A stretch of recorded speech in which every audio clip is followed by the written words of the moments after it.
sa kàddu am comme Barthélémy Diaz comme tête de liste ak yeneen i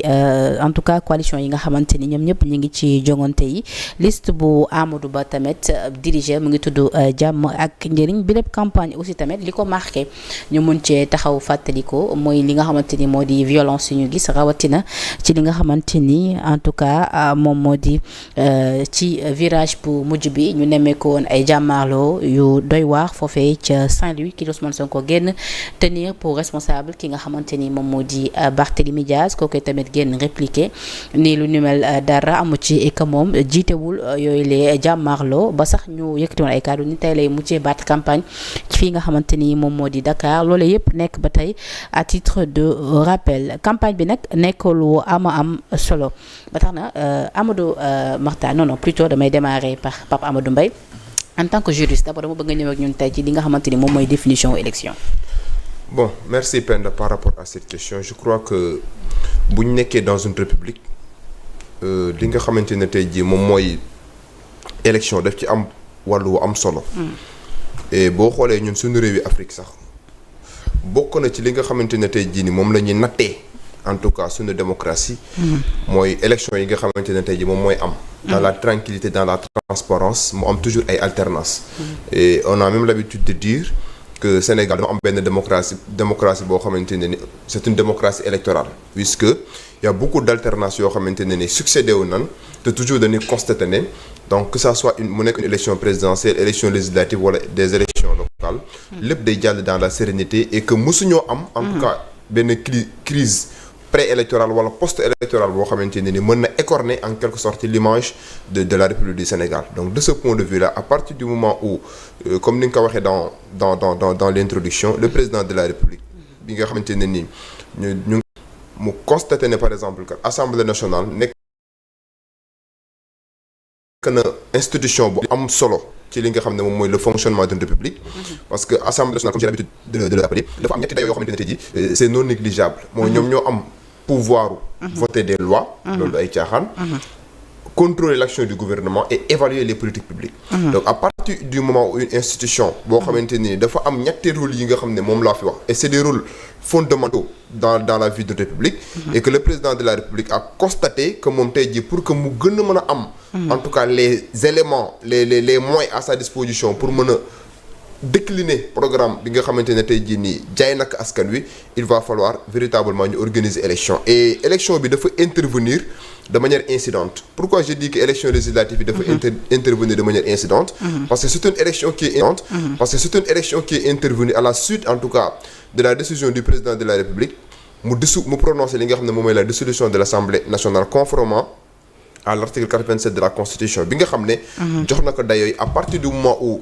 mu am 2 ans de législature il a la possibilité après avoir recueilli l'avis du Premier ministre et du président de l'Assemblée nationale mu jël décret prononcé li nga xam ne moom mooy la dissolution de l'Assemblée nationale et bu boobaa disposition constitutionnelle bi da koy tënk nekk kat am nga 60 jours wala 90 jours pour organiser li nga xamante ne tey jii moom mooy élection législative yi donc dans la situation factuelle on peut dire que élection législative yi nga xam ne moom mooy am tey jii c'est une élection anticipée nekkul élection yoo xam ne dañ ko prévoir en d'avance donc à partir du moment où mu nekk une élection anticipée mu nekk aussi mu intervenir aussi dans un tournant décisif de notre histoire politique économique et sociale puisque présentement nii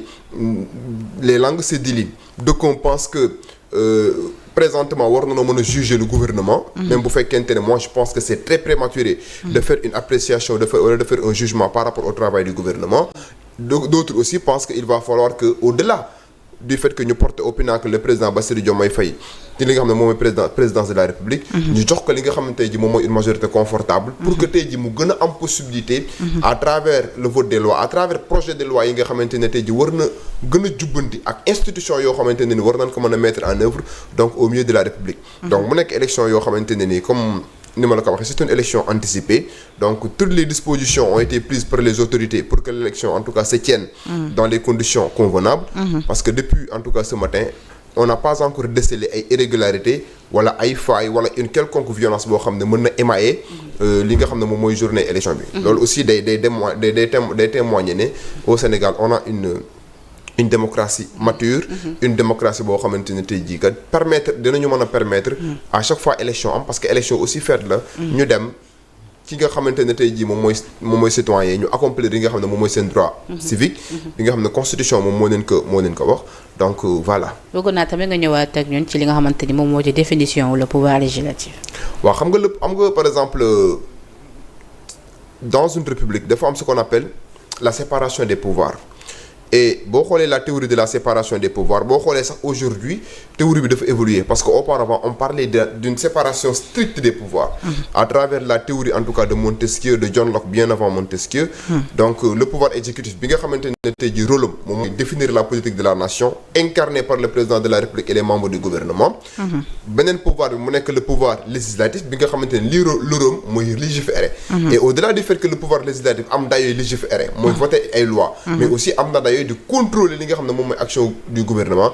évaluer aussi li nga xam ne moom mooy les politiques publiques donc mu nekk aussi pouvoir boo xamante ne bu am solo la dans une république beneen pouvoir bi moom mooy ce qu'on appelle le pouvoir judiciaire bi nga xam ne li ko intéressé mooy loi yi nga xamante ne ñu ngi koy voté à l'Assemblée nationale ñoom ñoo am dayooy appliquer que donc de manière rigoureuse donc pouvoir législatif nag dafa boo xoolee par exemple dans les théories classiques ñoom Rousseau et autres dan lay wax ne le pouvoir législatif moom mooy sax véritablement le poumon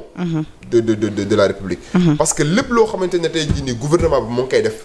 appréciation bi ñu ciy am évaluation bi ñu ciy def contrôle bi ñu ciy def c'est l'Assemblée nationale bi nga xam ne moom moo koy def donc mu nekk pouvoir boo xamante ne ni bu am dayoo la boo xamante ne ni c'est waruñu ko mën a négliger parce que voter ay loi déjà du ay caaxaan contrôler action gouvernement bi du ay caaxaan évaluer li nga xam ne moom mooy politique publique yi du ay caaxaan donc de ce point de vue là pour que tey jii nii kat mu bañ a ñu bañ a nekk dans une situation en tout cas d'un accaparement des pouvoirs d'un totalitarisme parce que totalitarisme baaxul totalitarisme mooy le président de la République puisse avoir la possibilité d'avoir entre ses mains tous les pouvoirs parce que ñi ko jot a exercer de cette manière yëpp danoo faillir parce que bu fekkee da nga bëgg nekk exécutif am majorité boo xamante ne tey jii da nga koy utiliser non pas tey jii nii kat pour apporter des solutions aux préoccupations des citoyens mais nga koy utiliser à des fins politiciennes donc je crois que bu ñu nekkee ci logique boobu noonu rek dootuñu nekkati dans le cadre de la séparation des pouvoirs mais dañuy nekk dans le cadre d'un totalitarisme d'un absolutisme tous les pouvoirs sont concentrés entre les mains de quelqu'un boo xam ne il en use parfois et en abuse donc mais on a bon espoir que le président Bassirou Diomaye Faye ku ko xam ci politique xam ne en tout cas il ne sera pas dans une logique même après avoir obtenu une majorité à l'Assemblée nationale di jël pouvoir exécutif comme un moyen di ko xeexee donc yaakaar naa ne li nga xam ne moom moo ko ciy tax a jóg mooy jël pouvoir bi comme un moyen de redresser les institutions mettre en œuvre yenn institutions yoo xamante ne Assemblée nationale rek nga mën a jaar mais aussi soppi li nga xam ne tey jii moom mooy suñu législation que ça soit le code pénal le code de procédure pénale le code de la famille donc mettre en œuvre aussi un certain nombre d'institutions parce que je tiens aussi à rappeler que Penda le président de la République bi nga xamante ne tey accède na à la magistrature suprême la première décision bi nga xam ne jël na ko mooy def les assises sur la justice mu nekk lu am solo bi mu defee les assises sur la justice ay experts defal ko ay conclusion nekk kat justice su Sénégal nii la doon doxee législation Sénégal failles yi ak irrégularités yi la am il va falloir que ñu corriger loolu mais les simples conclusions tirées de ces assises là en tout cas tant que tey jii nii le président de la République amul une majorité confortable à l'Assemblée nationale mënu ko matérialiser mënu ko concrétiser donc à partir du moment où maintenant on aura le président de la République réussira ce soir à obtenir une majorité confortable. Maintenant, il aura la possibilité, toutes les conclusions qui ont été déjà prises dans le cadre de ces exercices de la justice, nous manquent à matérialiser à travers des projets de loi, mais aussi qu'on donne la possibilité aux députés, que ça soit du pouvoir ou de l'opposition, nous pouvons jouer le rôle de contre-pouvoir à travers des propositions de loi.